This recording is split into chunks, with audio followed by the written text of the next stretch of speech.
Se retrouver, échanger dans le rire, le partage et la convivialité, apprendre, s'instruire, se divertir sont autant de choses que nous vivons sous lumière du monde télévision. Et plus précisément, dans Caribou, nous recevons des personnalités d'ici et d'ailleurs et que nous découvrons autrement. Nous sommes aujourd'hui reçus par l'ambassadeur de la République fédérale d'Allemagne en Côte d'Ivoire, son Excellence M. Ingo Herbert. C'est un honneur pour nous d'être à sa résidence privée. Salon VIP, décor décontracté, vue sur le plan d'eau lagunaire abidjanais.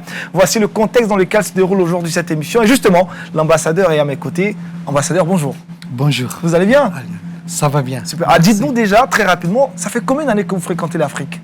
Ah, c'est déjà mon quatrième année? Non, 14e année. 14e année. 14e année. Vous êtes un peu africain. C'est mon cinquième pays. Cinquième pays africain. Et qu'est-ce que vous aimez en Côte d'Ivoire, à Abidjan? Ah, c'est une belle ville. Je crois du standard des villes africaines, Abidjan, c'est vraiment une belle ville. J'aime bien l'ambiance tropicale et j'aime bien qu'on voit toujours l'eau de tous les quartiers. Si on passe la ville, l'eau et la terre et aussi le vert tropical fait partie de la ville. Nous sommes ici à votre balcon, on a une très belle vue là sur le plan d'eau lagunaire abidjanais. Qu'est-ce que vous faites ici les matins? Est-ce que vous prenez du temps ici souvent ici? D'abord, si je me réveille, je dois dire c'est un privilège d'avoir une telle vue.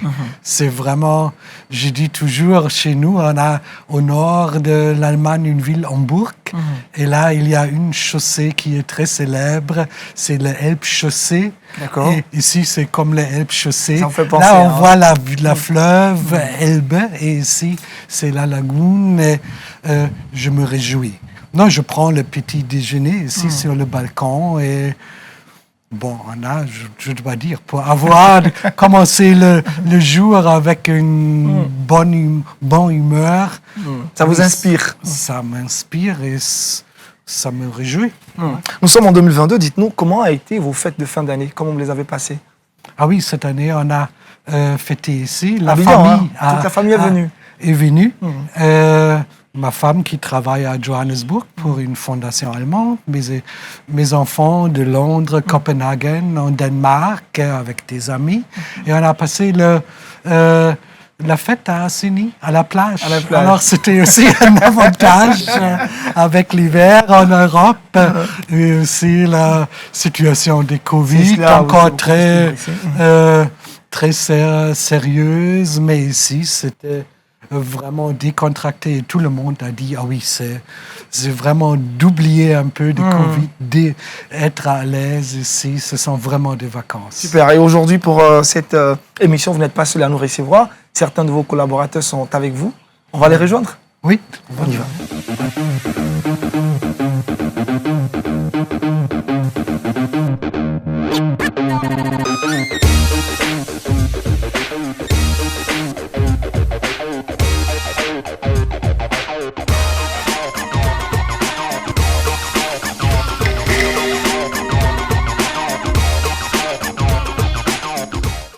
Shalom à toutes et à tous et merci à vous d'être fidèles à la lumière du monde télévision. Nous avons aujourd'hui la joie et le bonheur d'être reçus par l'ambassadeur de la République fédérale d'Allemagne en Côte d'Ivoire, son Excellence M. Ingo Herbert. Il n'est pas seul, nous reçoit avec vraiment ses collaborateurs. On est tout heureux. Excellence, encore merci de nous recevoir chez vous. Merci d'être venu. Ça fait plaisir. On va permettre justement à tous ces invités présents de se présenter de façon très amicale. Je vais commencer par les invités qui sont juste à ma droite. Bonjour, je suis Véronique, je suis l'épouse de Martin Quevert qui est adjoint et je suis aussi fondatrice d'une entreprise ivoiro-allemande qui est en train de mettre en place une ligne de production de serviettes hygiéniques biodégradables pour un prix abordable. Super, merci d'être avec nous pour un prix abordable, je retiens. Martin? Oui, bonjour. Comme mon épouse vient de m'introduire, je suis Martin Quevert, l'adjoint de l'ambassadeur, ici à l'ambassade d'Allemagne en Côte d'Ivoire, et un grand fan de ce pays, et content d'être parmi vous aujourd'hui. Merci d'être avec nous, Martin. Bonjour, je m'appelle Chenard et je suis le directeur de la société Golf Engineering Côte d'Ivoire. C'est une société d'ingénierie pour réaliser 2 grands projets ici, pour aider à booster un peu la Côte d'Ivoire. Un projet avec le ministère de la Défense et l'autre projet avec le ministère d'Assainissement. Super, merci d'être avec nous pour cette émission spéciale consacrée à l'Allemagne. Notre invité va se présenter également, juste à ma gauche. Merci, shalom. Shalom. À tout le monde, merci de me recevoir aussi.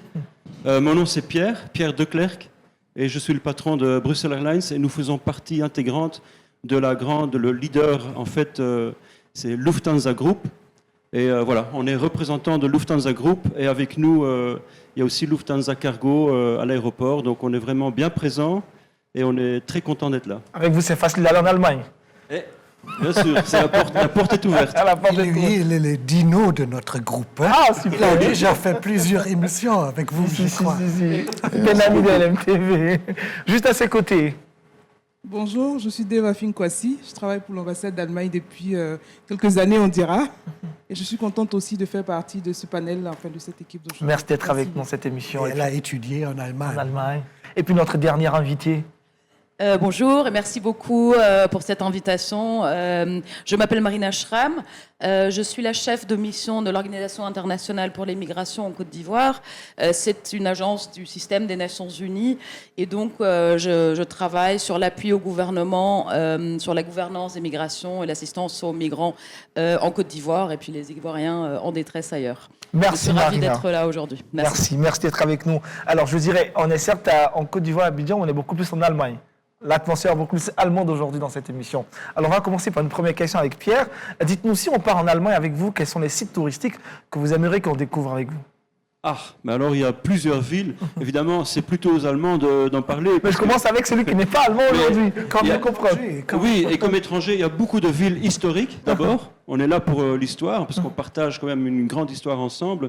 Et puis, à travers la découverte de villes, évidemment, on parle aussi de la gastronomie et les bières. Pour les amateurs de bière, on est là. Le sport, je pense très souvent au sport aussi, parce que l'Allemagne est quand même au top des prestations sportives. Et puis, on connaît tous la technologie, la haute technologie. Je sais que via Marton aussi, il y a des portes qui s'ouvrent dans les grandes sociétés. Et puis, il y a quand même beaucoup de marques automobiles qu'on peut tous nommer, et il faut aller les visiter. Non, c'est vraiment un pays très accueillant et très facile de bouger de l'une ville à l'autre, que ce soit par le train à haute vitesse ou voilà, les routes qui sont super. Il faut déjà préciser que Pierre est belge. Oui. Ça, il faut le préciser. Mais je suis européen avant tout. Européen, d'accord. Le drapeau européen est là aussi. Son Excellence. Elle est là, oui. Excellence, dites-nous, on part en Allemagne avec vous. Quels sont les sites que vous aimeriez qu'on découvre avec vous? Ben, premièrement, il faut dire qu'il y a vraiment, depuis des siècles, des régions, des royaumes avec un caractère très spécial. On a au nord les villes hanséatiques, par exemple, ou les îles de la mer du Nord, comme Sylt, j'aime bien, avec une ambiance spéciale. En plus, on a les régions avec des collines, des forêts, les forêts romantiques très, très célèbres de l'Allemagne. Et au sud, oui, la Bavière, je crois. À l'étranger, si on pense à Allemagne, c'est la Bavière, c'est la culture de la Bavière. Mais c'est seulement un pays fédéral et c'est une des régions les plus touristiques. Et je crois en Allemagne, c'est aussi les villes qui sont importantes. C'est Berlin, naturellement. Berlin, comme ma mère a une fois dit, c'est jeune et sexy. Et je ne sais pas seulement le centre, parce qu'on n'était pas pour des siècles centralisés comme la Grande-Bretagne ou la France. Ce n'est pas Berlin. Comme j'ai indiqué, au nord c'est Hambourg, au sud c'est Munich, avec un flair spécial. Au sud c'est plutôt déjà le flair d'Italie. Au nord c'est plus proche des pays nordiques, de Londres, des Pays-Bas. Et à l'ouest, à Cologne, à Düsseldorf, c'est plutôt comme en Belgique, peut-être aussi comme au nord de la France. Et en plus, on a beaucoup de la nature aussi. On a le Rhin, c'est beau. C'est vraiment toute une carte postale de l'Allemagne. Hein. Oui. On va demander l'avis de... Et tout ça, non? Marina, et toi, quels sont les sites que tu aimes vraiment en Allemagne? L'ambassadeur va faire une présentation générale. Je pense que l'ambassadeur Ingo en a mentionné quelques-uns déjà. Je pense, en termes de ville, il y a une diversité avec des caractéristiques très propres. Moi-même, je viens de Düsseldorf, qui est un petit peu une guerre avec Cologne, une guerre gentille. Je pense que Marton pourra ajouter. Et les deux villes sont d'un côté et de l'autre du Rhin. Et donc il y a toujours un petit peu une guerre, laquelle des villes est meilleure, où est-ce qu'il fait mieux vivre. Mais en réalité, je pense que les deux sont quand même des sites très sympas au bord de l'eau, avec un petit peu une culture différente, mais on est quand même voisins et ensemble, je crois. Enfin, Oui, en fait, c'est normalement les voisins où il y a ce genre de guerre parce qu'ils sont si proches l'un à l'autre aussi. Au niveau culturel, il y a beaucoup de parallèles entre Düsseldorf et Cologne. Sauf que Cologne, c'était toujours un peu plus la ville du prolétariat, des travailleurs, et Düsseldorf plutôt la ville du management, plus élégant, riche. Voilà, plutôt des riches, plutôt des industriels. Et donc ça fait un peu ces tensions que nous aimons. Mais il faut visiter les deux villes dans la période de carnaval, non? Là, il faut faire le choix, là. Soit Elau ou bien Alaf. Tout à fait. Là et à l'art. ah, dans les deux villes différentes. Le carnaval. Oui. Waouh. On apprend beaucoup. Chéner, avec toi, les endroits, les sites touristiques que tu apprécies le plus en Allemagne. Bon, l'Allemagne, Déjà, tu es originaire d'Allemagne. oui, c'est très intéressant parce que je crois, avant la période de Covid, même les Allemands ne savaient pas que le pays est très beau. Et dans la période de Covid, quand tout le monde était confiné et c'était restricté de faire des voyages à l'étranger, les Allemands ont commencé à découvrir leur pays. Et même moi, avec ma fille, avec ma famille, on a découvert des zones où on ne croyait pas que c'est l'Allemagne. Et c'est vraiment très intéressant.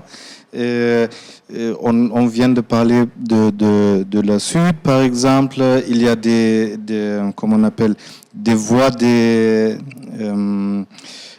romantisme. On peut voir des différents... c'est quoi en français? Castle. Châteaux, voilà. On voit des différents châteaux. Il y a les villes antiques. Et il fait très beau là-bas. Donc, il faut vraiment y aller et découvrir. Super. Avec Madame Affing, vous qui êtes ivoirienne, c'est quoi votre rapport que vous entretenez avec l'Allemagne? L'Allemagne, c'est ma deuxième nation, je dirais comme ça. C'est vrai que j'ai un passeport vert, comme j'aime bien le dire, je suis ivoirienne. Mais c'est mon deuxième pays, je l'aime bien pour avoir étudié dans ce pays, pour avoir appris la langue, mais aussi pour le fait que j'ai des amis. Aujourd'hui, je peux me rendre en Allemagne et être en famille, à travers des amis qui y sont, à travers des anciens collègues qui sont partis. J'en ai eu l'occasion de visiter, par exemple, l'ancien ambassadeur, le premier ambassadeur d'ailleurs qui m'a accueilli à l'ambassade d'Allemagne, M. Keller Rosenheim, qui est dans le sud, comme on parle de la Bavière. Et là aussi, à Munich, j'ai fait mes études. Du coup, c'est vrai qu'en tant qu'étudiante africaine, c'est difficile de parler de tourisme parce qu'on n'a pas vraiment les ressources pour se promener en Europe. Mais quand même, je note que la Bavière est vraiment une belle région avec la chaîne des Alpes qui n'est pas loin, avec tout ce qu'il y a comme Starnberger See. Enfin, je veux dire, ce sont des lacs qui sont spécifiques aussi à la zone. Il y a à Munich, je pense que les amis vont encore en parler, Oktoberfest, qui n'est pas un site touristique, mais qui est un événement touristique mondial. C'est la fête de la bière et c'est des millions de personnes qui se déplacent de toutes les nationalités pour y être. Du coup, justement, cet aperçu me permet de dire que l'Allemagne est vraiment un beau pays. En plus, c'est très propre. Très propre. En tant qu'Ivoirienne, je pense que c'est la première chose que je peux dire sans hésiter. On est épaté quand on arrive avec la propreté qu'on rencontre dans les rues et tout. C'est vraiment très agréable. D'accord, avant de revenir vers toi pour parler de la complexité de la langue allemande, on va se tourner vers Madame Marton. Alors, dites-nous, vous avez déjà visité l'Allemagne? Oui, bien sûr. J'ai aussi habité en Allemagne. Mais c'est une langue très dure. Oh, pourquoi? Pour moi, parce que moi, je suis aussi belge. Quand même, le néerlandais est très proche avec l'allemand, mais les nuances, il y a plein de choses qui sont assez dures. Est-ce que vous arrivez à parler l'allemand aujourd'hui? Oui, mais quand même avec... Attends, Bien, pas très bien. Tu l'as encadré, il faut qu'elle parle allemand. Hein. Tu as été son enseignant. En fait, elle habitait à Berlin 5 ans avant qu'on s'est même rencontrés. Donc, c'est pas ma faute. Non. Ah, d'accord. Si, j'ai amélioré mon allemand plus qu'à Berlin. Oh, Oui, avec... super. bon. Avec la présence de Martin également, ça t'a aidé à parler bien. À Berlin, tu as parlé quoi? L'anglais? Oui, plutôt l'anglais, aussi un peu allemand, mais c'était aussi pas... j'ai fait des bêtises, c'était pas tellement strict ou je sais pas. Et dans un cadre plus professionnel ici, je crois, oui, ça a amélioré beaucoup. D'accord. Alors je reviens, hein. Permettez-moi de pouvoir éluder bien la question de la complexité de la langue allemande. Est-ce qu'elle est vraiment difficile pour l'Africain? Vous qui avez vécu en Allemagne, vous avez fait des études en Allemagne pendant 4 ans. Est-ce que cette langue est vraiment compliquée telle qu'on le dit? À cette question, j'ai l'habitude de répondre que toutes les langues sont difficiles. Ça dépend après du niveau auquel on apprend la langue. Si vous apprenez l'anglais de communication tous les jours, vous direz que l'anglais est facile. Si là, vous apprenez aussi le français à un certain niveau, donc ça dépend vraiment du niveau. Ce qui est particulier dans la langue allemande, c'est l'alignement de consonnes qui est vraiment un peu difficile pour les francophones. Mais agréable aussi est le fait que toutes ces consonnes, à la limite, s'entendent à la lecture. Du coup, quand on a bien appris la langue, on peut prononcer Entschuldigung sans souffrir, en fait, sans que le palais ne souffre. Ah, mais c'est pas évident, hein. La petite histoire, ce petit mot fait 4 voyelles, je crois, mais une dizaine de consonnes. Entschuldigung. Donc, quand l'Ivoirien dit l'allemand est difficile, Entschuldigung, ils s'en sortent. Mais bon, pour vous dire que mais la prononciation, comme ça, c'est facile. Parce qu'A, c'est A, et c'est pas un, ou comme en anglais, beer, bear, c'est clair. A, c'est A, E, c'est E, I, c'est I. Oui, c'est une langue très pratique. Souvent, ça arrive avec l'ambassadeur, on cherche des mots, des traductions de mots en allemand. L'allemand est très précis dans pratiquement tout ce qu'il y a de quotidien. Et donc, pour traduire certaines choses en français ou en d'autres langues, vous êtes obligé d'utiliser toute une phrase. Donc, si vous avez bien appris, vous connaissez le mot juste, c'est fini. Mais si vous n'avez pas bien appris, alors ça rend... Sinon, c'est une langue, comme je dis, comme toutes les autres, elle n'est pas particulièrement difficile comparée aux autres langues. Moi, je ne dirais pas ça. Pierre, sur la question de la langue. Alors moi, j'aimerais bien dire une chose, c'est que là, en tant que compagnie aérienne, on est avec Lufthansa Group depuis bientôt 8 ans. Donc je travaille très très étroitement avec les Allemands. Et je trouve qu'à l'intérieur même aussi de Lufthansa Group, les Allemands parlent très bien le français. Et il faut savoir que la France et l'Allemagne sont vraiment, c'est l'axe principal de l'Union européenne. Et donc il y a vraiment... Je ressens depuis 8 ans, parce que je suis avec la compagnie allemande, la maison mère Francfort, je trouve que les Allemands ont un grand intérêt avec le français, donc on ressent ça. Et je dirais aux Ivoiriens et Ivoiriennes qui veulent éventuellement, s'il vous plaît, découvrir l'Allemagne, c'est que c'est vraiment facile c'est un accès facile, parce que l'allemand... L'allemand, il va te recevoir soit en anglais. Tu parles un peu l'allemand? Oui, genau. Il faut savoir. Mais Pierre, dans le groupe, tu peux communiquer en français, pas en anglais? Ce n'est pas obligatoire en anglais? Non, mais j'ai beaucoup de one-to-one avec les... Donc vraiment, quand on est dans des moments café, etc., avec les Allemands, et on parle français avec eux. Mais au sein de la société, c'est anglais. Oui, je sais, pour mais en Allemagne, multinational allemand, je sais, c'est l'anglais. Mais je crois que pour découvrir vraiment en tourisme, on peut facilement trouver des Allemands qui parlent vraiment bien le français. Donc il faut être à l'aise d'aller en Allemagne. La langue n'est pas une barrière en soi pour découvrir. Par contre, est-ce qu'elle est difficile? Oui, Véro et moi, on était à l'école secondaire en Belgique. Vous avez fait la même école secondaire? Comment? Vous avez fait la même école? Non, pardon. Mais l'école secondaire. Non. Belgique est petite, mais pas si petite. Je suis bien son. Il y a encore je suis bien son aîné. Différence d'âge. Mais à l'école, en Belgique, on apprend l'allemand en 3e langue. C'est une langue officielle. Voilà. Donc, ja, wir sprechen Deutsch. Ah, il parle bien. Hein, Sehr schön, sehr schön. Schneider, est-ce que la langue... Entschuldigung. Est-ce que la langue française, disons, est difficile pour l'allemand dans l'apprentissage? Nein. Non, pour résumer la difficulté de la langue allemande, je trouve que c'est pas vraiment compliqué parce que il faut juste apprendre les règles, il faut les mémoriser parce que les Allemands ils aiment les règles, donc la langue aussi contient beaucoup de règles. Mais le problème est, il y a autant que des exceptions à cette règle. Donc, mais l'avantage est, c'est comme si vous apprenez l'allemand, c'est comme vous avez appris 2 langues. C'est ça la difficulté. 2 langues, ça devient plus complexe. Alors, on va parler un peu de gastronomie, de nourriture. Excellence, dites-nous, qu'est-ce que vous aimez manger comme plat typiquement allemand? Je dois avouer, mon père était autrichien. Il y a en Bavière un plat, mais qui est aussi très connu en Autriche, en Hongrie, et c'est le goulash. Le goulash. Même je suis au moment un végétarien, je dois avouer, si vous me demandez le dernier plat de votre vie, ça sera quoi? Un goulash. Le goulash, c'est comme un bœuf bourguignon, mais plus épicé. Et si vous me demandez quel est le secret d'un bon goulash, c'est comme ma mère m'a dit, et je peux le faire moi-même, c'est il faut avoir la même quantité de bœuf et des oignons.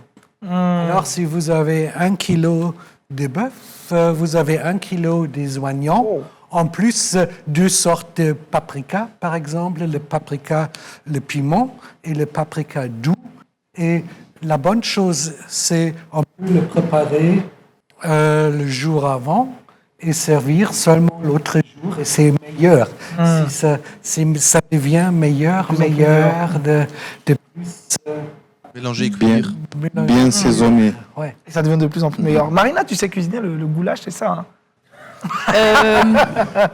Alors, moi, je suis franco-allemande. D'accord. Donc, je cuisine généralement plus français qu'allemand. Moi, j'adore le bœuf bourguignon, notamment. Mais il y a quand même des plats et un petit peu des traditions culinaires en Allemagne qui me plaisent beaucoup et que j'apprécie beaucoup. Je pense notamment au barbecue et je pense que c'est ce qui fait ressembler un petit peu l'Allemagne à la Côte d'Ivoire. Puisque en Côte d'Ivoire, il y a le poisson braisé, le poulet braisé. Et les Allemands aiment beaucoup se rassembler autour d'un barbecue avec, ça sera peut-être des saucisses plutôt que de la sole. Mais je trouve que c'est la même idée d'être ensemble, de profiter ensemble, d'attendre que ça cuise et de passer un bon moment ensemble. Donc c'est peut-être quelque chose que la Côte d'Ivoire et l'Allemagne ont en commun. En commun, c'est clair. Martin, les plats allemands que tu aimes bien déguster? Donc, pour avouer, moi j'ai aussi des origines dans l'empire hungaro-autrichienne, en fait. Oh, okay. Pour moi, la cuisine de ma enfance était hongroise, sauf en plat. Et c'était aussi le seul plat que mon père cuisinait, pas ma mère. Et c'est un plat de ma ville natale, de Cologne. Avec le nom très poétique de Himmel und Erd, ce que signifie ciel et terre. Et c'est du boudin noir cuit avec pommes de terre, le purée de pommes de terre, des pommes et des oignons. En fait, une combinaison un peu étrange, mais ça marche très bien ensemble. Et pour moi, c'était un souvenir de l'enfance. Mon père est dans la cuisine en train de préparer quelque chose. Ça sera certainement ciel et terre. Et tu sais cuisiner ça aujourd'hui? Tu as transmis ça? Pardon? Tu sais cuisiner ça?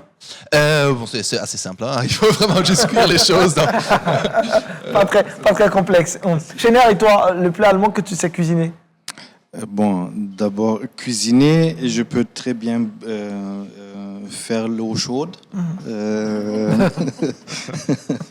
Non, ce que j'aime en Allemagne, c'est le doner kebab, bien sûr.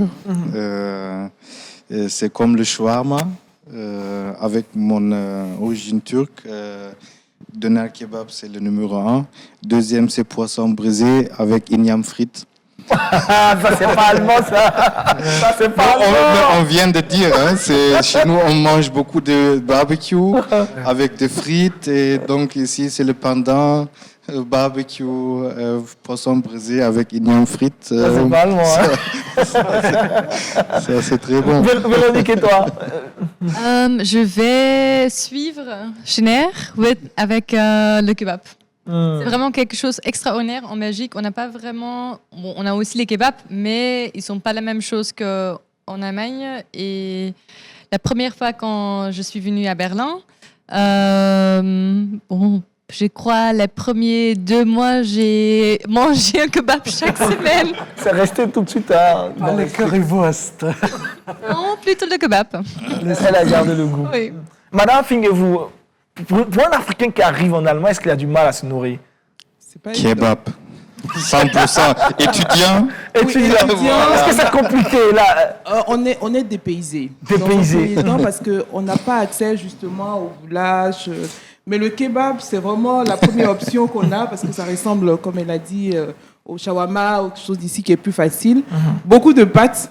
En tout cas, l'étudiant africain ou étranger en Allemagne mange beaucoup de pâtes.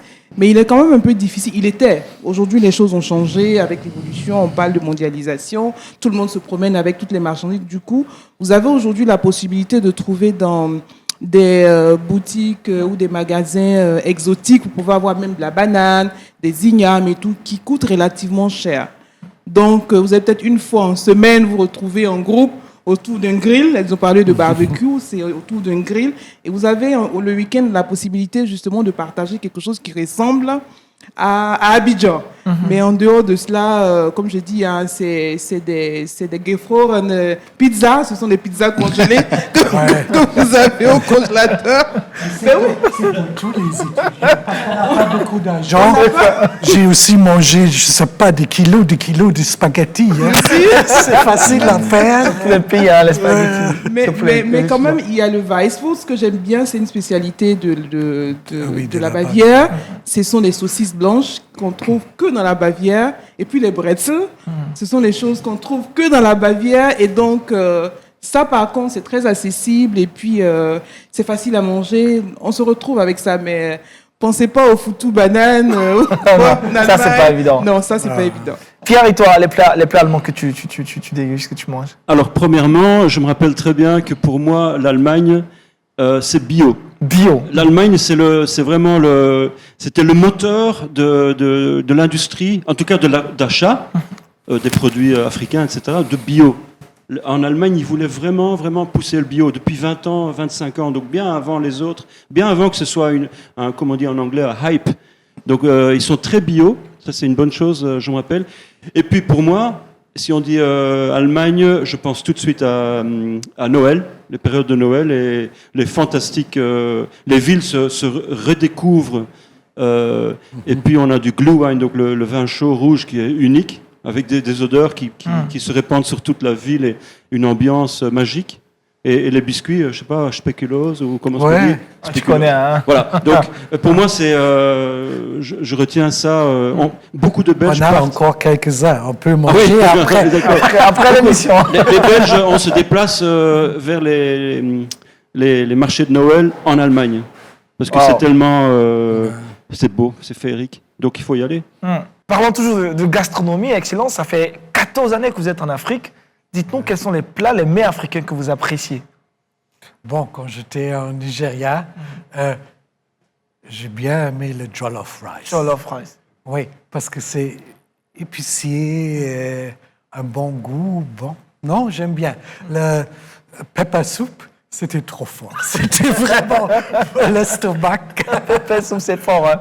C'est très, très fort. Mais j'aime bien aussi, par exemple, seulement les yams avec piment encore. Oui, depuis Nigeria, j'aime bien le piment. Vous aimez bien le piment. Martin, et toi, les plats africains que tu aimes? Je suis vraiment grand amateur du poulet braisé avec la loco, le classique. Mais j'aime Le classique, la loco, le poulet braisé. Véronique? Moi aussi, le poulet braisé, mais avec attiqué. Avec attiqué, hein. Ah oui. C'est super. Schneider? poisson braisé, numéro 1. J'aime les poissons, hein. Le truc qui unifie l'Afrique, le pili-pili, la sauce piment. La sauce piment. Oui. Ça pique pas trop, hein? Non, pas de ça. Chez nous, on mange ça comme petit déjeuner. Ici, ce n'est pas trop chaud. C'est pas trop chaud. En comparaison avec Nigeria, par exemple. Non, Nigeria, c'est plus chaud. Hein. Plus chaud. Marina, et toi, les plats africains? Alors moi aussi j'adore le piment. J'étais au Niger avant, j'aimais bien le piment là-bas, qui est un petit peu différent d'ici. J'aime beaucoup ces variations de piment qu'on trouve dans les différents pays africains. Et autre chose que j'aime vraiment beaucoup, c'est pas forcément un plat, mais c'est des aliments, c'est les fruits ivoiriens. Ils sont quand même exceptionnels. Les avocats ivoiriens font 5 fois la taille d'un avocat qu'on pourrait trouver dans un supermarché en Allemagne. À 10 fois le prix. Pareil pour les mangues qui sont absolument délicieuses, les fruits de la passion. Donc je pense qu'il y a toute une richesse de fruits absolument géniaux en Côte d'Ivoire. Waouh, super, c'est intéressant d'entendre ça. Pierre, et toi? Moi, mon expérience, c'était le foutou. Oh. Et mon tout premier maquis, deuxième semaine, j'étais là et on s'arrête avec mon ami ivoirien et je dis, on va quand même faire un maquis. C'était un dimanche et il y avait très peu de monde. Et je commande le poulet avec le riz. Et la dame me regarde et dit, le poulet, on peut te faire, mais le riz, non, c'est pas, ici, c'est pas riz. Ici, c'est mon foutou. Et je connaissais pas du tout le nom, je trouvais un peu... Mais j'ai essayé et j'adorais. C'était foutou goût banane, on dit? Foutou banane. Voilà. Foutou banane. Et j'ai adoré. Mais sinon, tout à fait, Marina, je crois les mangues ici, c'est un délice. Moi, ça peut être repas déjeuner, petit déjeuner et le soir. Hein. Incroyable, Pierre. On les manque à tout. Super. Excellent. On reste toujours en Afrique. Ça fait plus d'une année et demie que vous êtes à Abidjan, en Côte d'Ivoire. Ouais. Quels sont les endroits que vous appréciez? À Abidjan? Abidjan. Bon, il y a plusieurs. Il y a le parc Banco, il y a le parc botanique de Benjaville. Le jardin botanique. Bon, naturellement, la côte, Grand Bassam, mais ici dans la ville. J'aime bien. Bon, je crois qu'on est toujours quelqu'un du quartier. J'aime bien aussi Cocody et le Blockhouse. Je suis très content d'avoir Blockhouse comme voisin et d'être pas seulement isolé dans un quartier très poche, mais j'ai les deux, le vrai Afrique, avec la vie où je vais aussi le week-end, parfois au coiffeur et les gens me connaissent, mais aussi ici les Cocody, les rues, oui, on trouve, je crois, en Allemagne, on pense on est dans une ville de bains avec tant de fleurs et de beauté. Et j'aime bien aussi, si je fais un tour, par exemple, le plateau, la cathédrale. Je crois comme j'aime bien l'architecture pour une cathédrale moderne. C'est un bâtiment moderne, mais avec quand même une religion. On sent la religion, l'esprit sainte. Oui, il y a d'autres espaces, si vous me demandez, de café. Par exemple, le café pour les décors, vraiment un décor africain, mais quand même aussi avec des éléments d'art moderne, des meubles, des chaises de Barcelone, Mies van der Rohe avec le décor africain, c'est très unique. Vous appréciez ça. Vous êtes déjà arrivé à Assini? Oui. Vous étiez en fin d'année. En fin d'année, avec vos dans enfants. un camp de surf, parce que la famille voulait faire le surf. Vous avez pu surfer, c'était bien. Oui, c'était bon. Ça, je trouve, c'est un grand avantage d'Abidjan, avoir Assini ou Grand Bassam si proche. Et j'aime bien, on a deux, on a la lagune et la mer. La mer, c'est cela. Oui. Voilà, Martin et toi, je reviens à toi maintenant. Les endroits que tu préfères à Abidjan? Ce que j'aime beaucoup à Abidjan, qu'il y a beaucoup à découvrir, mais c'est pas touristique. Donc c'est pas comme beaucoup d'autres villes qu'on a en parcours. C'est clair, on peut faire tac tac tac. Il faut découvrir. Et il y a un endroit que je préfère particulièrement, c'est la rivière de la Mai. C'est une rivière qui, on peut y accéder à partir de la lagune qui est juste à côté du centre-ville de Bingerville. Donc c'est juste à côté dans le centre urbain, mais on y va sur une pirogue dans le pêcheur et directement, on a l'impression d'être sur une des branches de l'Amazone. C'est incroyable. Incroyable. J'adore ça qu'ici, la nature et la ville, ce ne sont pas des contrastes, mais c'est complémentaire. Complémentaire. Chéner, et toi? Bon, ça c'est vraiment une question très difficile. Ils sont très difficiles. Oui, parce que si je dis maintenant Marcory, mes amis de Port-Boueux vont se fâcher. Si je dis Port-Boueux, mes amis de Koumassi vont se fâcher. Mais il y a un endroit que je voudrais vraiment bien voir. Beaucoup des amis m'ont parlé de Yopougon, de rue de Princesse. Donc, non, vraiment, c'est partout à Abidjan. C'est très intéressant. Il y a beaucoup de choses à découvrir, comme Martin a dit. Et il faut garder juste les yeux ouverts. Et mes amis locaux me disent vraiment, comment tu peux trouver cet endroit? J'ai vu ici depuis des années et je ne connais pas. Plus qu'à la rue de Princesse, il y a un magasin allemande. Ah bon? À découvrir. Donc, on a une autre raison pour, il faut faire un état des lieux, oui. Il faut y aller. Alors, Véronique, et toi, les endroits préférés à Abidjan? C'est vrai, il y a plein de choses à découvrir. Aussi, pour moi, la rivière de Mai, comme j'ai accompagné Martin. Mais je trouve il n'y a pas vraiment un centre ici à Abidjan. Il y a plein de choses. Il y a plein de petits coins, comme Chéner a dit.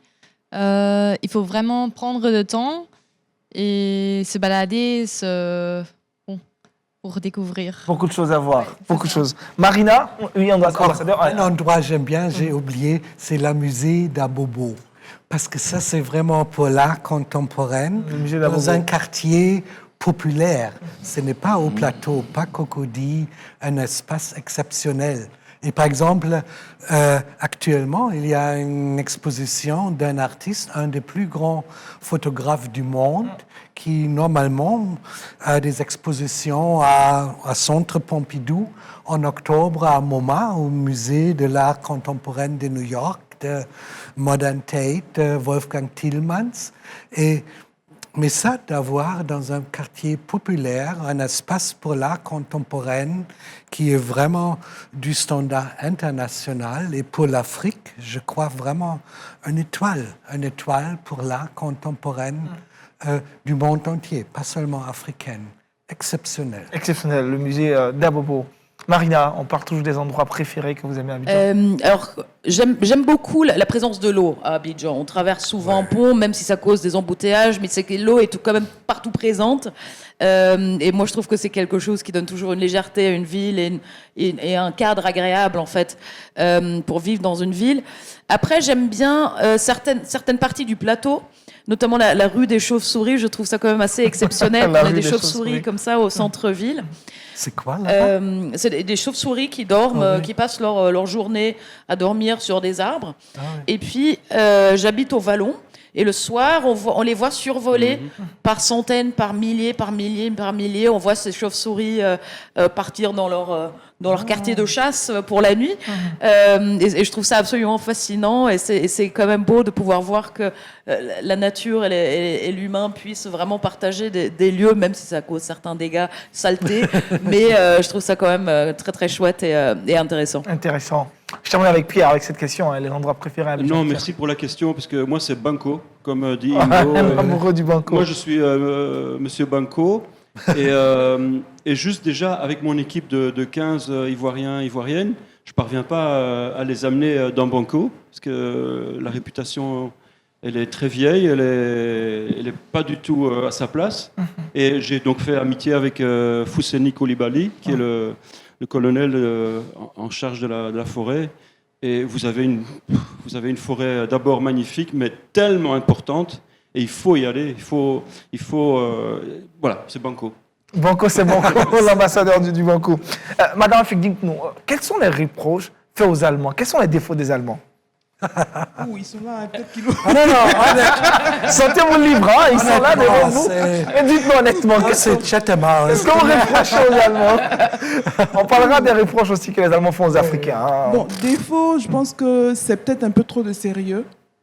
C'est peut-être c'est ce que moi je verrais. On les voit de l'extérieur, hein, un peu trop sérieux sur les bords.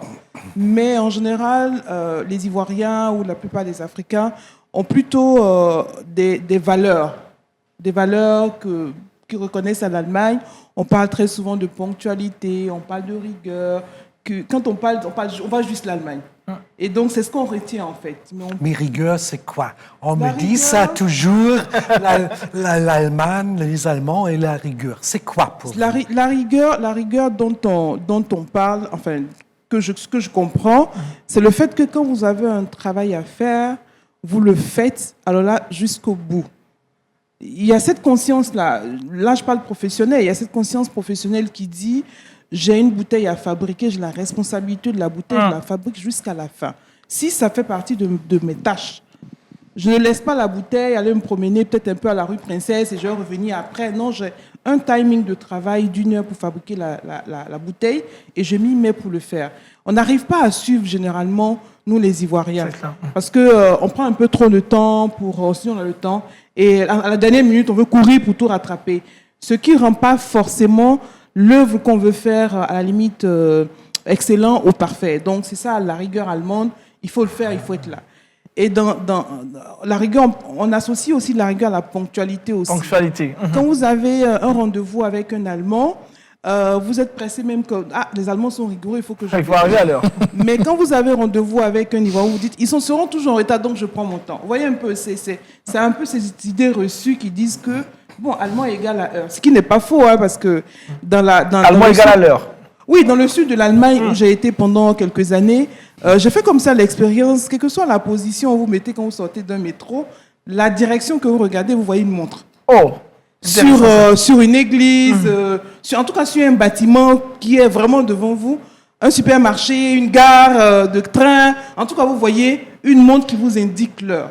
Ça, c'est très intéressant. L'heure est omniprésente dans le quotidien de l'Allemand. Quand il a rendez-vous avec vous aussi, il regarde sa montre. Et Dave, je te confirme hein, que je rentre tout à fait dans ce cliché. Moi, je me retrouve très très souvent à avoir une demi-heure d'avance à Abidjan par peur de tomber dans les embouteillages. Et puis après, je tourne en rond le temps que ce soit pas impoli de frapper. La différence entre quelqu'un de Düsseldorf et de Cologne, moi je suis toujours en retard. Alors, Schenner, quels sont les reproches faits aux Allemands? On parle des reproches des Allemands, les défauts des Allemands. Est-ce que vous en trouvez déjà aux Allemands? Déjà que tu es allemand. Bon, là, j'ai pas besoin pas beaucoup de réfléchir. On dit toujours les Allemands ne peuvent pas bien danser. Ils savent pas bien danser. Mais vous avez raté notre ambassadeur qui peut très bien danser. Il a dans beaucoup d'occasions, il a donné les preuves contraires, non? Là, c'était où? ça fait 2 semaines là avant dans le Institut national artisan là, ou INSAC, où vous avez dansé très bien. Donc, ce sont juste les rumeurs qu'on dit que les Allemands ne peuvent pas danser. Mais je trouve ça très intéressant là, parce que vraiment, en tant qu'Allemand, ou bien si on a grandi en Allemagne, on ne remarque pas les montres partout. Mais si je pense, c'est vraiment comme ça. Hein? Et même moi ici... Ça a un peu changé parce qu'avec le portable, tout le monde a une montre. Oui, mais quand même... Mais dans le passé, c'est juste. C'est juste. C'est définitif. Les montres sont partout en Allemagne. Mais aujourd'hui, je suis plus sûr. Il y a trop. Dans l'espace public. Oui, les églises et partout. Pharmacie, les signes sont toujours en vente. Il y a toujours des montres. Et ici, je fais toujours l'erreur que quand j'ai un rendez-vous pour dîner ou quoi, je suis vraiment à l'heure et je suis la seule personne. C'est une erreur, hein? Oui. Et chaque fois, mais j'apprends. Donc, chaque fois, je retarde de 5 minutes. On va voir, ça va donner quoi. Ça marche. Martin, et toi, quels sont les reproches que tu fais aux Allemands? alors avec mes origines aussi hongroises, je crois qu'en fait que j'ai un peu les deux cultures dans moi-même et c'est un peu ça que de temps en temps ça tombe dans le sérieux. Particulièrement en hiver, ça fait long en Allemagne qu'il fait froid, il n'y a pas beaucoup de lumière. Et aussi maintenant quand je retourne pour les fêtes de Noël, pour voir ma famille d'ici, avec bien rempli de soleil, et j'arrive en Allemagne et l'ambiance est donc vers février, ça devient quand même un peu dur. Il manque un peu la légèreté de temps en temps. Légèreté de temps en temps. La joie de vie. Joie de vivre. Véronique? Alors, par rapport à la ponctualité, parfois, en étant en Belge, il y a des Allemands qui s'excusent pour être 3 minutes en retard. Et ça, je trouve... Ah, ça c'est trop sérieux aussi, c'est trop... 3 minutes d'héritage seulement oui, pour vous. voilà. Et autrement, est-ce qu'il y a un autre stéréotype qui... Je ne sais pas trop. Oui, trop sérieux avec la ponctualité. Trop sérieux avec la ponctualité. Marina, pour terminer. Étant ponctuel, je peux pas faire ça comme reproche aux Allemands. Moi, je suis franco-allemande, hein, donc j'essaye de réfléchir un petit peu, comparer. Moi, je trouve que, et c'est peut-être quelque chose d'un trait un petit peu plus moderne, les Allemands sont très participatifs et veulent avoir un consensus un petit peu sur toutes les questions. Et moi, je trouve que des fois, entre amis même, on discute un petit peu trop avant de décider. Bon, allez, on prend une décision. Il y a quand même beaucoup de cette idée de on doit s'asseoir, on doit d'abord discuter. Et je trouve que des fois, c'est un petit peu lourd quand c'est vraiment entre amis. Et en France, on décide. En France, c'est celui qui crie le plus fort qui décide, je pense. Sur la question, si vous me permettez, je Allez-y. pour justement parler de discussion.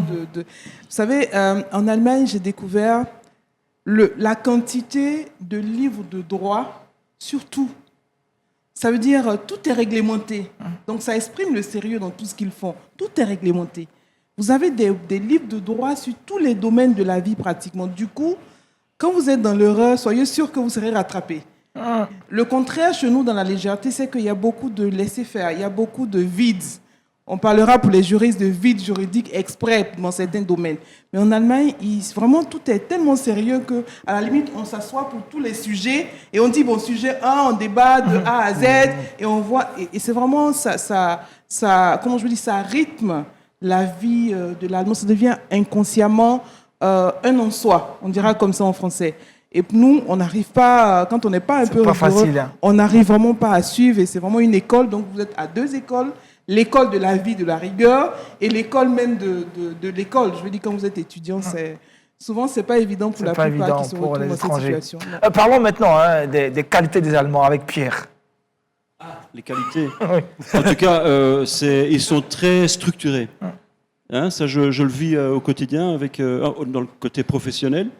Mais voilà, c'est vraiment très structuré, c'est bien pensé. Quand l'Allemand ou l'équipe vient avec une solution, elle a été vraiment vachement bien étudiée. Et puis ils vont de l'avant. Donc ce qu'ils ont mis ensemble comme solution, ils vont vraiment mettre ça en œuvre. Et ouais, c'est participatif, ouais, très. Super. Et en Belgique, c'est comment? En Belgique, on a un peu cette idée. Quand on a un problème, on se met tous ensemble. Hein, c'est celui qui crie le plus fort. Comme un Français. On se met ensemble et puis on croit avoir une idée. On a une espèce de consensus. Ouais. Et puis chacun va dans son coin. Et puis finalement, ça n'a pas été vraiment mis en structure. Il n'y a pas de procédure. Mais les Allemands, c'est process. Donc la procédure est vraiment sacrée. Et si tu n'as pas de procédure et tu continues parce que tu as une idée qu'on s'est mis d'accord, parfois, ça ne va pas loin. Mais ça fait aussi partie de l'intégrité comme valeur. Hein?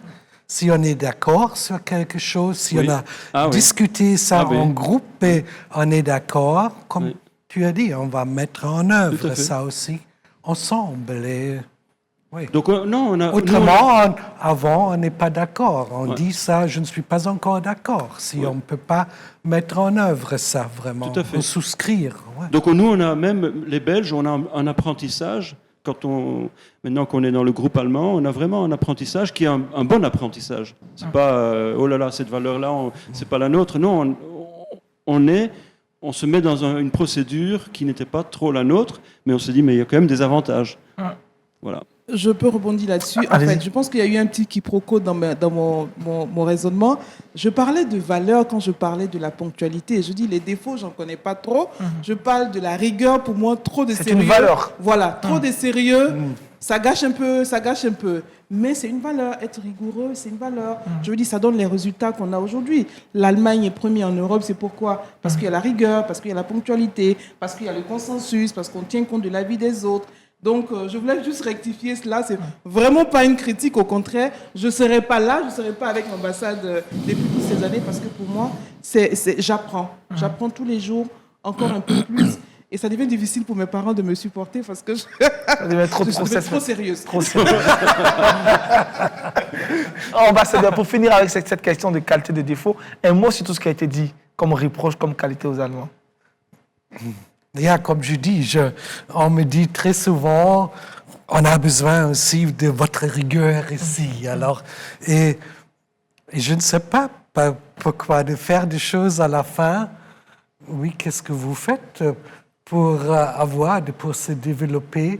Il faut faire des choses à la fin. Pour moi, c'est normal. La ponctualité, bon, oui, mais ça dépend. Mais je crois aussi le Conseil des ministres ici ne commence pas en retard. Si le président est à l'heure, ça commence. Dans le monde du business, le monde des affaires, des rencontres, c'est à l'heure et c'est peut-être 5 minutes, 10 minutes après.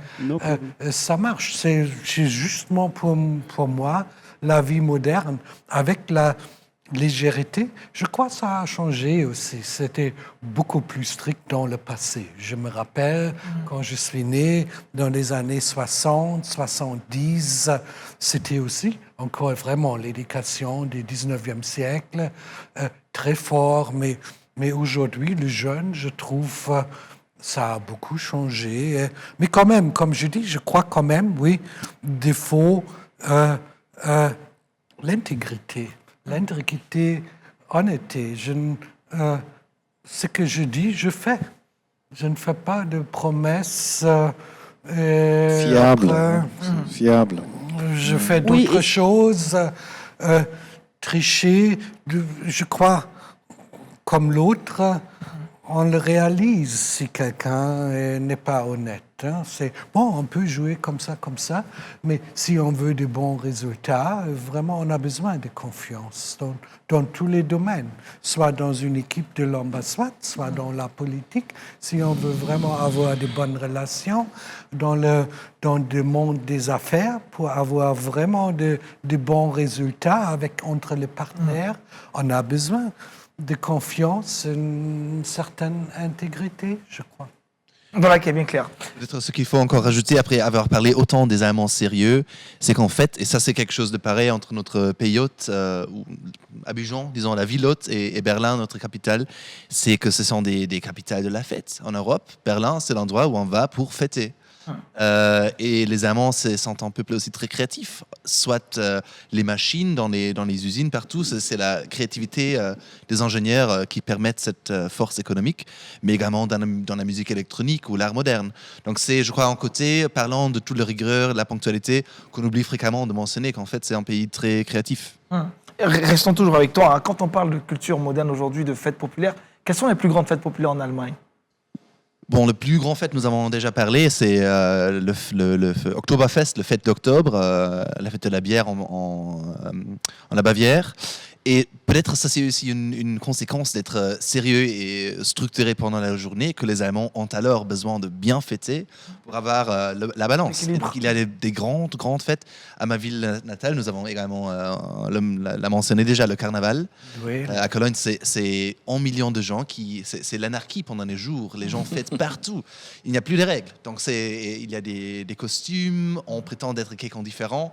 Et on se laisse aller. Donc il y a ce côté-là, et en plus bien sûr les boîtes électroniques à Berlin qui sont très connues. Boîte électronique, Schenner. Bon, moi j'aimais beaucoup le Hafengeburtstag. C'est par rapport au fête de la bière dans le sud. Ouais. Au nord, il y a le Hafengeburtstag à Hambourg. C'est l'anniversaire du port d'Hambourg. Ça se fait chaque mai, chaque année. Donc, on voit beaucoup de différents bateaux et beaucoup de monde sont là. Peut-être ici pour Abidjan, on peut introduire aussi une fête de port d'Abidjan. Ça va attirer beaucoup de touristes. Ouais.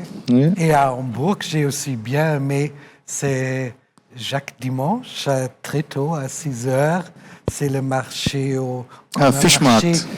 des poissons, marché Oui, au bus, Fishmarkt. aussi au port. Par exemple, une fois, quand j'étais jeune, j'ai eu une amie, une journaliste à Hambourg, et il y avait le bal annuel de la presse, des médias à Hambourg. Il y a beaucoup de médias à Hambourg. Et là, on va avec smoking et tout ça, en fait. Et jusqu'au matin, et à 6 heures, avec smoking et tout ça, on va au Fishmarkt, au marché des poissons, dans les bars, et continue un dernier pot, on prend ça. Ça, c'est intéressant, ça. Vous êtes originaire de Wolfsburg. Oui. Il y a des fêtes à Wolfsburg? Bon, c'est une région protestante, alors on n'a pas le carnaval là-bas. Il n'y a pas... Oui, il y a aussi, parce que on a vraiment des régions avec des traditions. Il y a partout les fêtes de Schützenfest. Ça, ce sont les fêtes en mai, juin, des chasseurs, des associations de chasseurs. Et ça, c'était pas à Wolfsburg, parce que à cause de la ville de Volkswagen, ville industrielle très moderne, ce n'était pas, mais autour, dans des villages. Et c'est partout. Et la plus grande, c'est à Hanovre. C'est la capitale de l'État fédéral.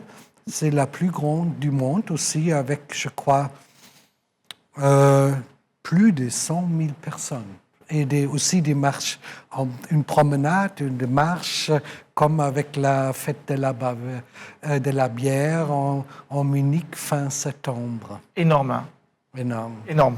On va permettre à Chénéra de nous présenter plus ou moins son entreprise, et depuis quand ils sont en Côte d'Ivoire et qu'est-ce qu'ils font exactement comme activité. Bon, comme je dis, notre entreprise s'appelle Gulf Engineering et a été fondée en 1965. Et en fait, c'est très intéressant parce que la Côte d'Ivoire était le premier pays africain où nous avons commencé nos travaux en Afrique. Et nous sommes dans l'ingénierie et notre particularité est d'accompagner nos clients dès la phase 0 d'un projet. Ça veut dire on assiste dans le développement des idées. On l'assiste dans le trouver des besoins, on aide dans le financement et on assiste aux clients dans la réalisation. Ça veut dire conception et construction.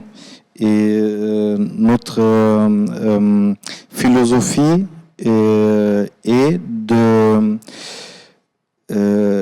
assurer aussi la durabilité. Comment on assure la durabilité? On s'appuie sur les ressources humaines locaux.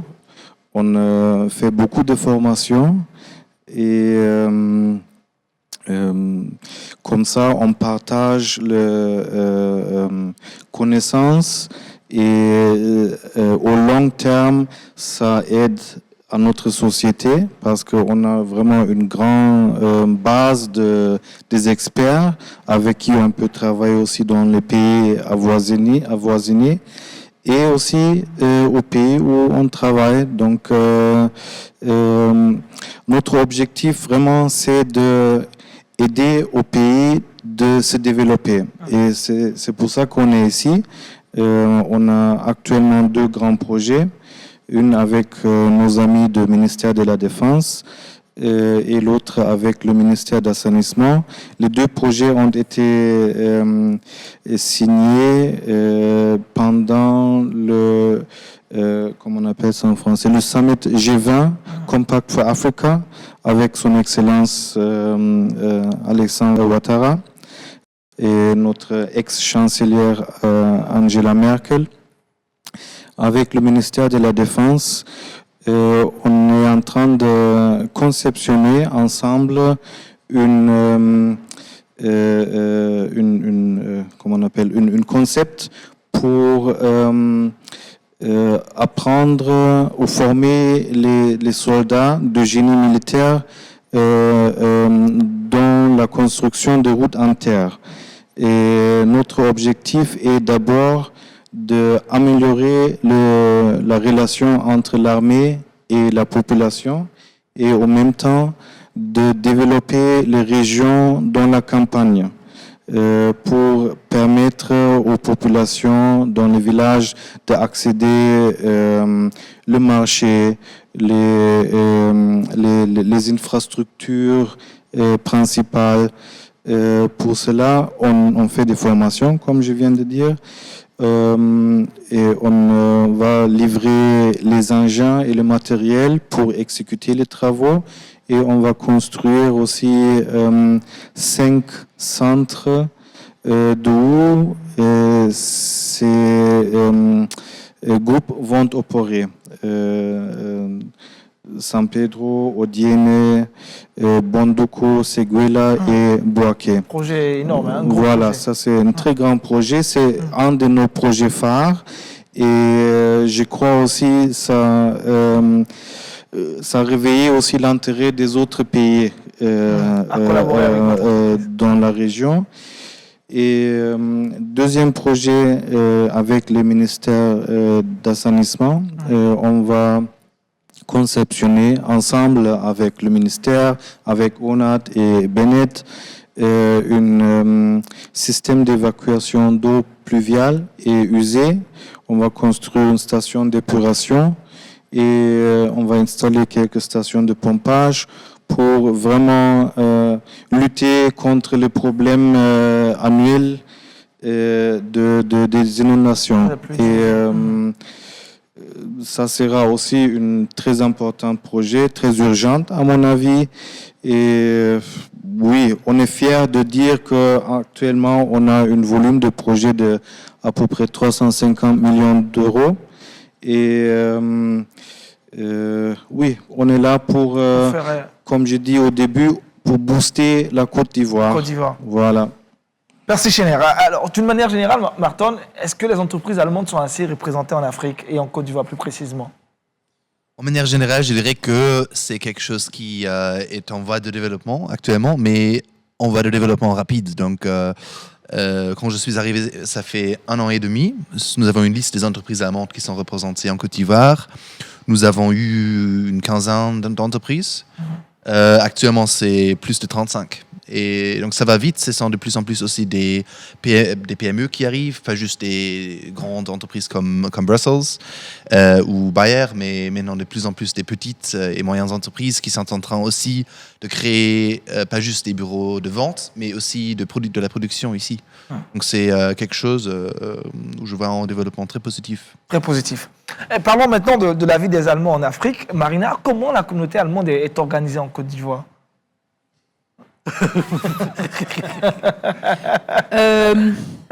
Alors on se retrouve bien entendu tous les ans pour notre fête nationale, le 3 octobre, qui marque la réunification de l'Allemagne. Et on aime bien passer cette journée ensemble, bien entendu, mais aussi avec nos amis ivoiriens pour célébrer cette importante date et cet événement quand même crucial dans notre histoire. Et à part ça, on se retrouve de temps en temps autour d'un barbecue. Voilà. C'est tout.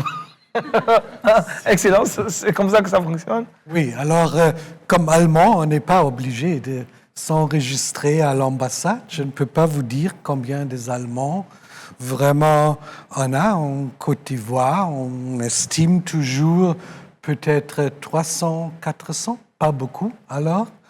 Et Non, on a, dans le cadre de l'ambassade, on a une rencontre des institutions allemandes, comme l'Institut Goethe, de GIZ, la Fondation politique.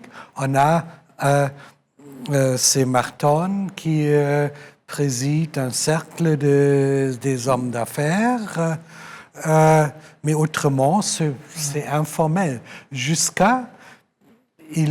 Malheureusement, il y a 3 semaines, on a eu un restaurant bavarois ici. Ah, super. C'était aussi un meeting point, vraiment un point focal pour la communauté, mais le propriétaire bavarois est malheureusement décédé. Il a eu 82 ans, était malade déjà quand je suis arrivé. Bon, on verra, mais on n'a pas vraiment trouvé jusqu'à présent un successeur. Ça, c'était un point informel, mais autrement, on n'est pas organisé. Même si, ça c'est un autre cliché de l'Allemagne, on aime des associations et des vereine, mais à l'étranger, je crois les Allemands n'aiment pas tellement s'associer. Mettre en association. En fait, ça c'est quelque chose de très allemand, de ne pas vouloir voir les Allemands à l'étranger. Parce que, en fait, les Allemands, ils voyagent beaucoup, ils sont partout. C'est presque incontournable de voir des Allemands quand on voyage, mais ils essayent de s'éviter. Mais pourquoi? C'est dû à quoi? Les autres nations, si je vous dis, un Ivoirien à Berlin, on s'embrasse, salut, mais les Allemands, oui, aussi un Allemand. Je On pense garde que la distance. pour les Allemands, c'est important de s'intégrer. Si on va quelque part, c'est pour rencontrer d'autres personnes, c'est pour rencontrer le pays. Et je pense que c'est effectivement les Allemands évitent ou cherchent à éviter à se regrouper qu'entre Allemands, à avoir sa vie en parallèle en quelque sorte. Parce que l'idée, c'est de rencontrer tout le monde, d'échanger avec tout le monde et bien sûr avec les Ivoiriens en premier lieu, je pense, en Côte d'Ivoire.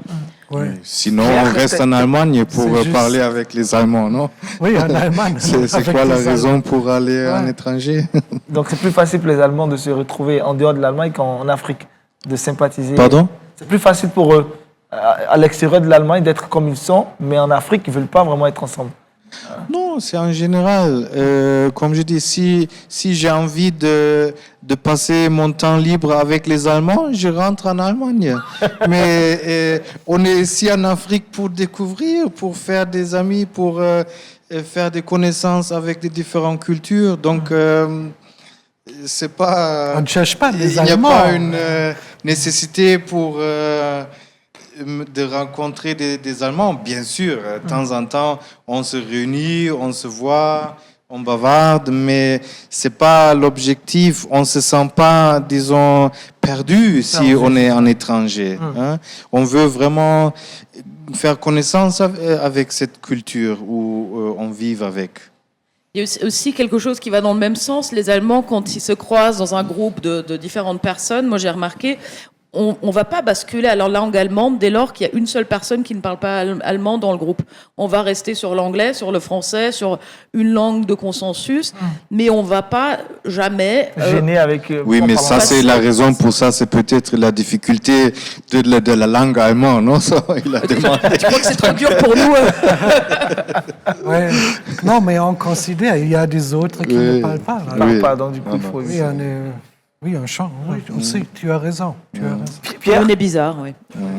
On est bizarre, oui. Non, enfin, moi je pense que, comme on a dit, trop des séries à l'intérieur, quand on sort, on a envie de voir autre chose.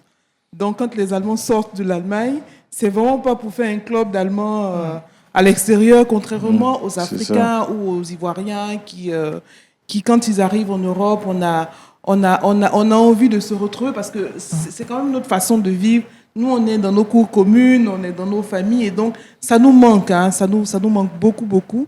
Je me souviens, il y a quelques années en arrière, quand vous êtes dans le métro, vous voyez le prochain Africain au bout, vous avez envie de sauter à la limite, c'est forcément bonjour dans une langue, soit en allemand, soit en anglais, même si vous ne savez même pas.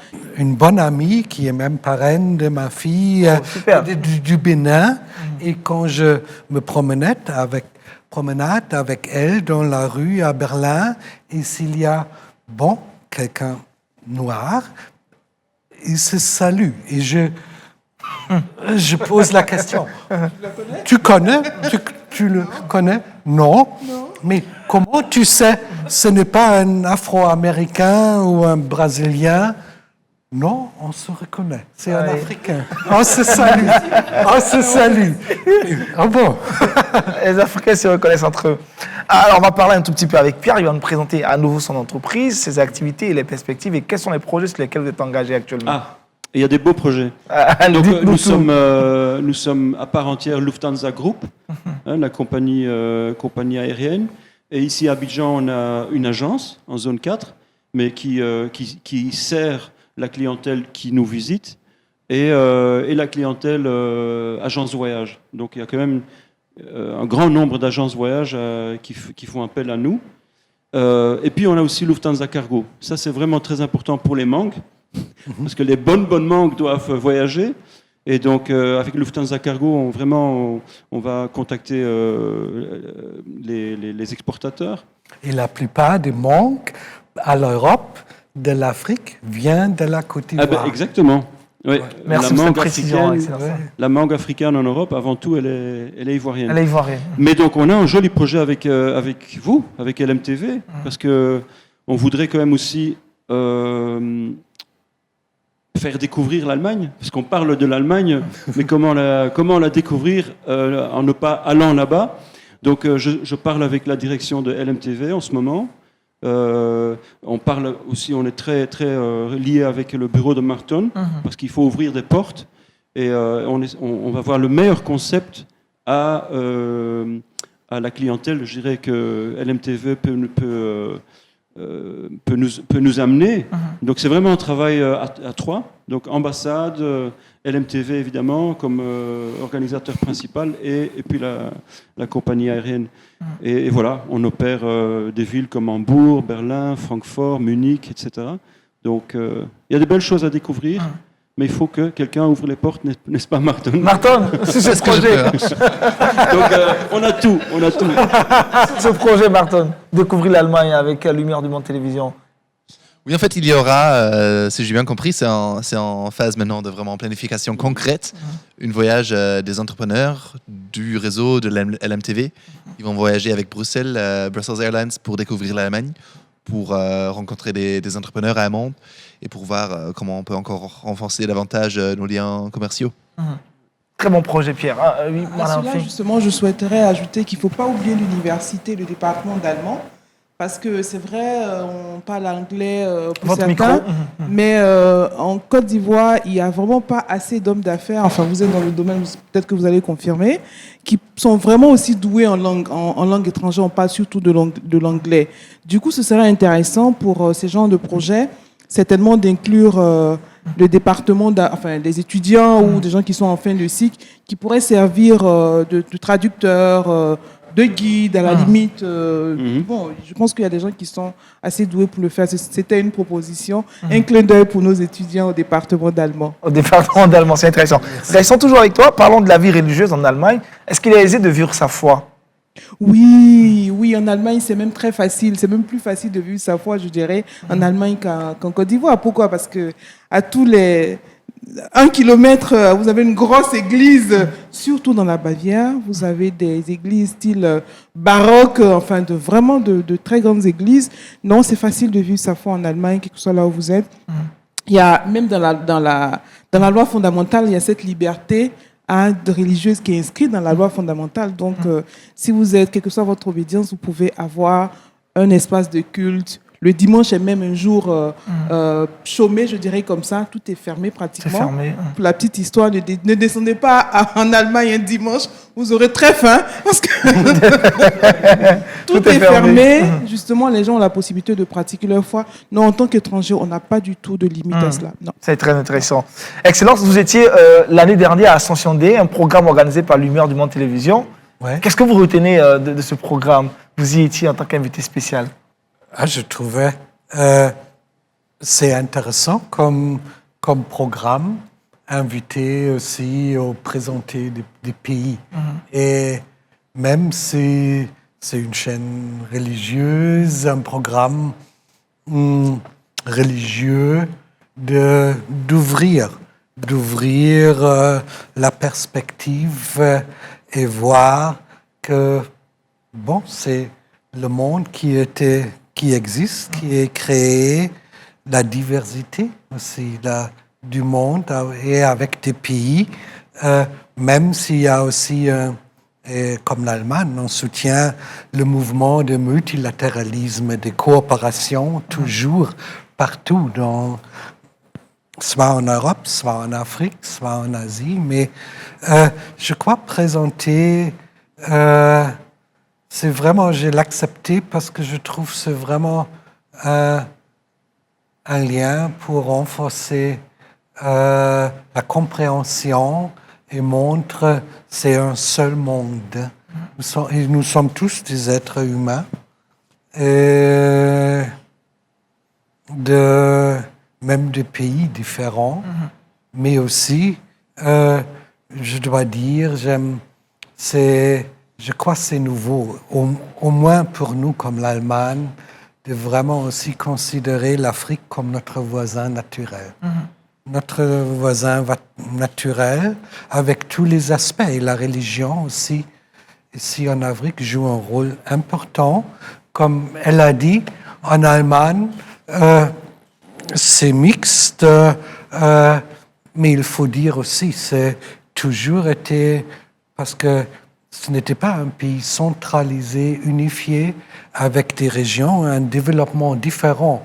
Et quand j'étais à l'église, au service, je parlais de Martin Luther. Alors, le protestantisme est né en Allemagne. Et aussi, aujourd'hui, on n'est pas seulement catholique, et aussi dans les régions plutôt du nord, de l'ouest, Berlin, il y a beaucoup d'églises protestantes. Parce que on a eu les deux. Bon, on a eu même une fois une guerre de 30 ans avec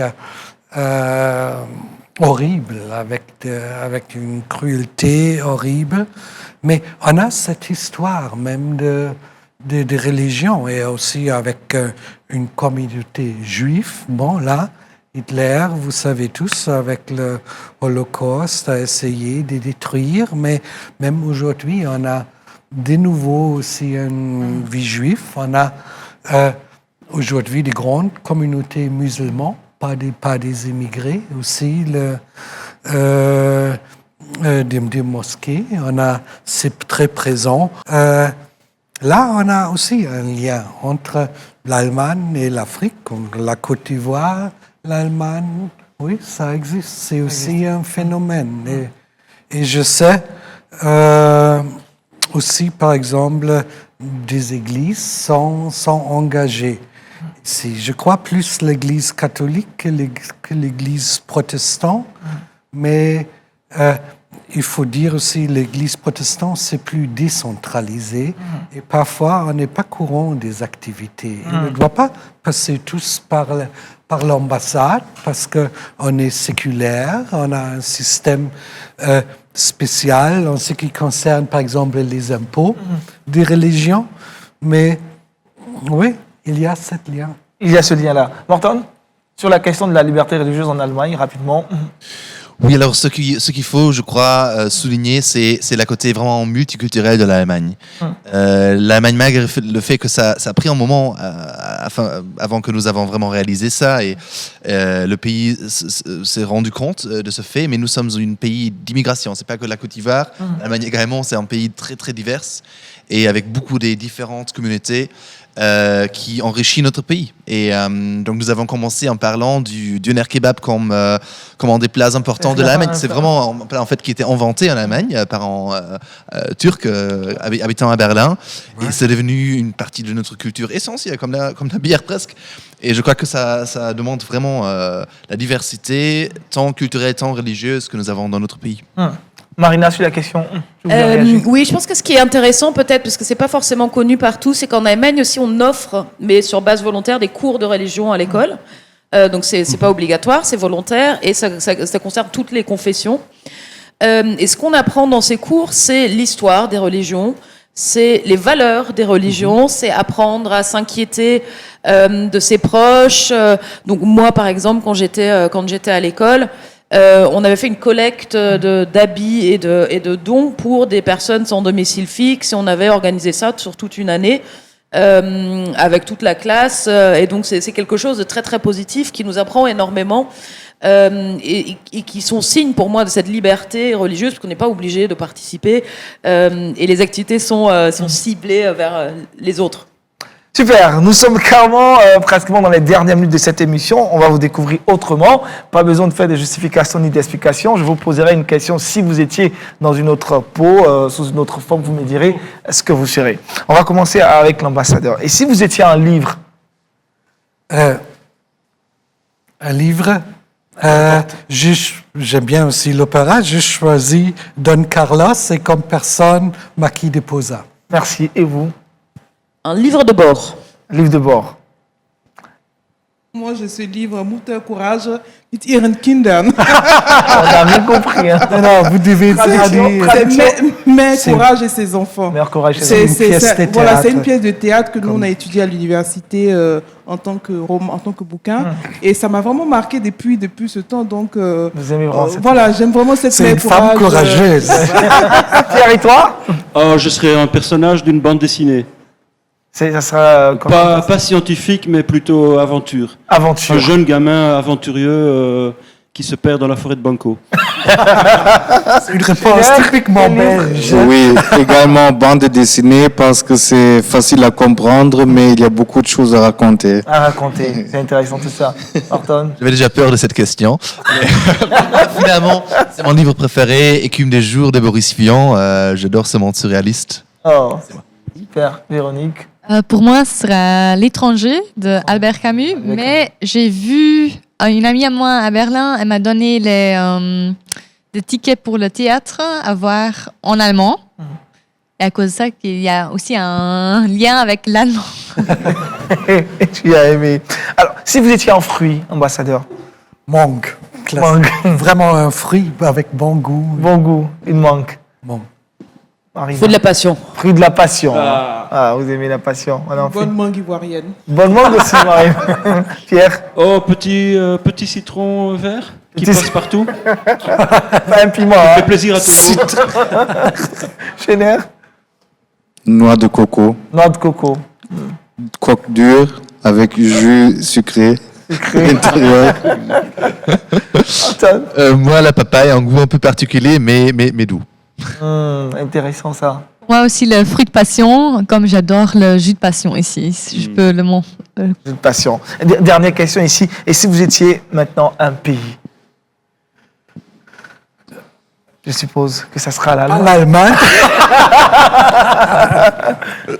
l'Allemagne. Peut-être la Suisse, l'Autriche. La Suisse, l'Autriche. Un pays des Alpes, oui. Pas des trop Alpes. grand. Pas trop grand. Pierre, un pays?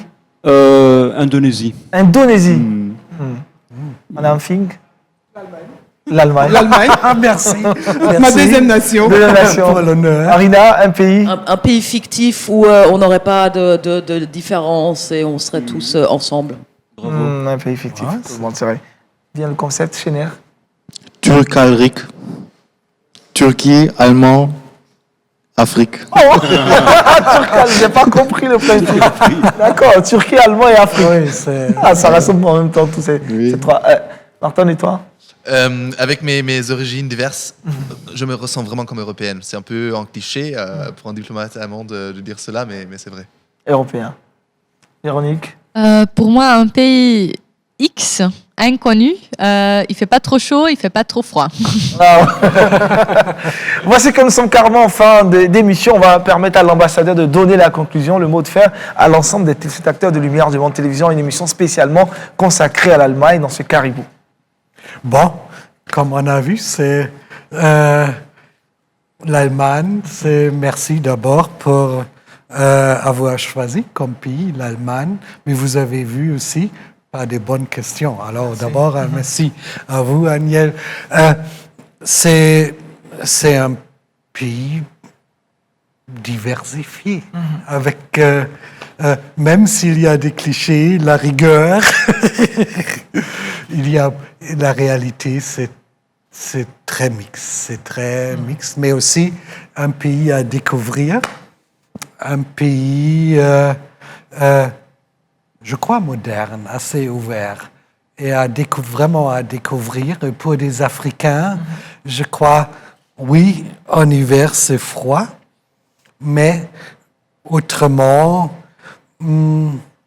pas si difficile parce que, comme elle a dit aussi, on a des règles et si on comprend une fois, comme Africain, on est très flexible de découvrir l'Allemagne, voyager en Allemagne. C'est pas difficile. C'est pas difficile. Et aujourd'hui, l'Allemagne d'aujourd'hui est bien accueillante. Et aussi, encore, si on s'intéresse pour des religions, un pays avec vraiment une histoire et beaucoup de sites à découvrir. Beaucoup d'histoires. Oui, je trouve. Je trouve pour un voyage aussi, soit pour des hommes d'affaires, naturellement. L'Allemagne, comme économie, est grande, mais historiquement aussi très différent du nord au sud, de l'est à l'ouest. Et je crois qu'on a essayé de refléter ça aussi.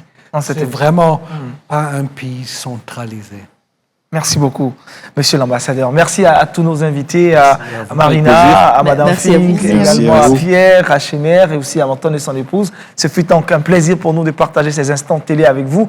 On a été donc reçus à l'ambassade, donc on va dire dans la résidence privée de l'ambassadeur de la République fédérale d'Allemagne en Côte d'Ivoire, son excellent Monsieur Ingo Herbin. Encore grand merci à vous. Merci à toute l'équipe de production, de réalisation, à toutes ces personnes qui nous ont suivis dans ce Caribou spécial Allemagne. Ce fut un plaisir, un bonheur pour vous d'être avec nous. On se retrouvera naturellement très prochainement pour un autre numéro de Caribou. Bonne suite de programmes sur Lumière du Monde Télévision. Shalom chez vous.